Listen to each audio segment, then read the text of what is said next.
In the year 1644, the Ming Dynasty fell. Not with a whisper. With a siege, a suicide in the palace, a capital in flames, and then a new conquest dynasty riding in from the north to pick up the pieces. When an empire that big collapses, people need a reason. They need a face. And in China, when they need a face to explain a fallen dynasty, they have a word ready and waiting. Huoshui, disaster water. The woman who drowns the state. But here is the strange case, the one that breaks the pattern wide open. The woman they reached for this time was a courtesan, a poet, a woman who could outright most of the men in the room. And by every account we have, she was more loyal to the fallen Ming than the scholars who governed it, more loyal than the minister who surrendered it, more loyal than the court that ran. So what do you do with a scapegoat who was actually innocent, and braver than her accusers? You rewrite her. You shrink her. You turn a patriot into a mistress, a poet into a possession, a conscience into a rumor. Her name was Liu Rushi. And the machine that blamed her is the same machine we have been following all along, except this time, the mirror shows something the machine did not want us to see.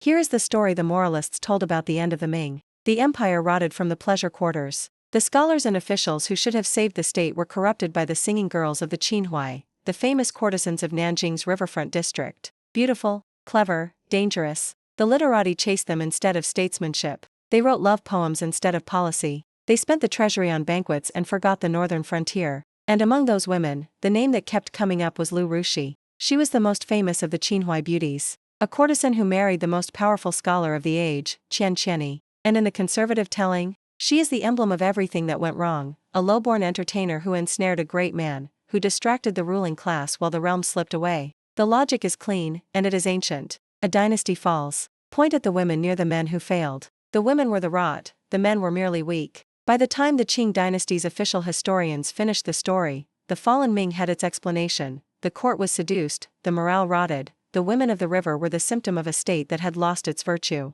That is the verdict. A courtesan who helped sink a dynasty with her beauty. Now let's look at what actually happened. The Ming did not fall because of a woman's voice, or a woman's poem, or a woman in a scholar's robe. It fell the way dynasties fall, slowly, then all at once, from causes the men at the top spent decades creating. The treasury was empty because the tax system had collapsed and the court kept spending. The frontier broke because successive emperors stopped caring about the north and the armies went unpaid. A massive peasant rebellion tore through the center of the realm. And when the rebel army took Beijing in 1644, the last Ming emperor hanged himself from a tree on a hill behind the palace. A woman in Nanjing had nothing to do with any of that. Liu Rushi was born around 1618, into a world where a gifted girl with no family protection had almost exactly one door open to her. The courtesan houses of the Qinhuai, where a woman could be educated, could write, could perform, could become famous, but never free. She took that door. She became a poet and calligrapher of real standing. Other men of the time praised her verse and print. She was, by the records, formidable.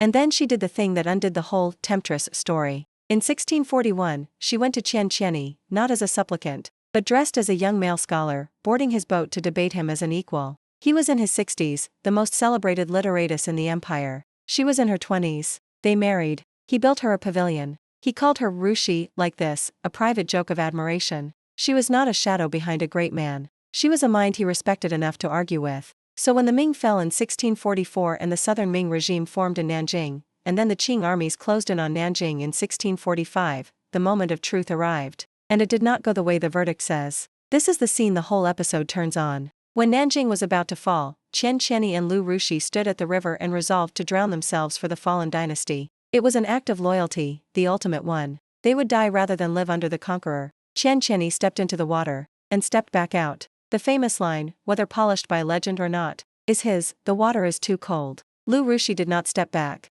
She moved to throw herself in, and he and others held her back. Think about what that does to the courtesan corrupted the scholar narrative. The scholar, the most powerful man of letters in China, a man with every advantage of birth, office, and education, flinched. The courtesan, the low-born woman the moralists blamed for the dynasty's rot, was ready to die for it. And then Qian Qianyi did the thing that ended his honor. He surrendered Nanjing to the Qing. He took office under the new dynasty. He served the conquerors he had just promised to die rather than serve. The woman they blamed was the loyal one. The man they excused was the one who gave the realm away. Watch how the blame landed. Qian Qianyi surrendered the southern capital. He collaborated. And yet, he was a man, a scholar, a pillar of the literary establishment. So the record reached for weather. The times overwhelmed him. He preserved his family. He worked within the new order to protect the old culture. Vague, atmospheric, forgiving. Liu Rushi, who had been ready to die for the Ming, was a woman, and a courtesan. So the record reached for a name and a type. She became the emblem of the pleasure culture that caused the fall.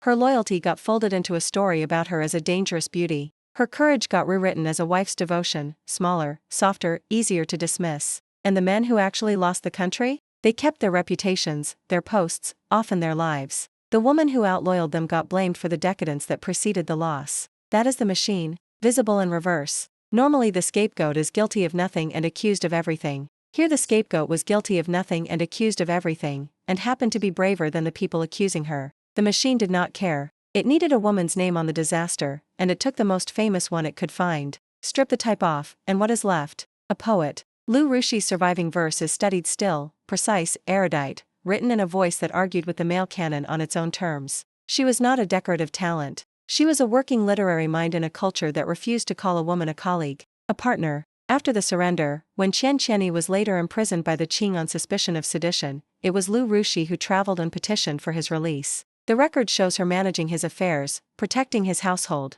doing the political work the famous husband could not safely do, and a loyalist to the end. After Qian Qianyi died in 1664, his family turned on her, his clan and household crowding her for property, treating the low-born wife as an embarrassment to be stripped of what was hers. Cornered, she took her own life. She was maybe 46. She had outlived the dynasty she loved by 20 years, and the husband she had defended, and the court that had blamed her. The last act of a woman the moralists called a symptom of decay was to die protecting the interests of the very household that scorned her. That is not a cautionary tale about pleasure. That is a transcript of who actually kept faith. The Liu Rushi case shows the scapegoat machine from the back. Usually it finds a powerless person, paints them guilty, and lets the powerful walk. Here it found a woman who was, by the evidence, more faithful than the powerful men around her, and it still painted her as the cautionary figure, still shrank her into a type, still told the story so the men could be forgiven. That tells you something the other episodes hinted at. The machine is not really about guilt. It is about who is safe to blame.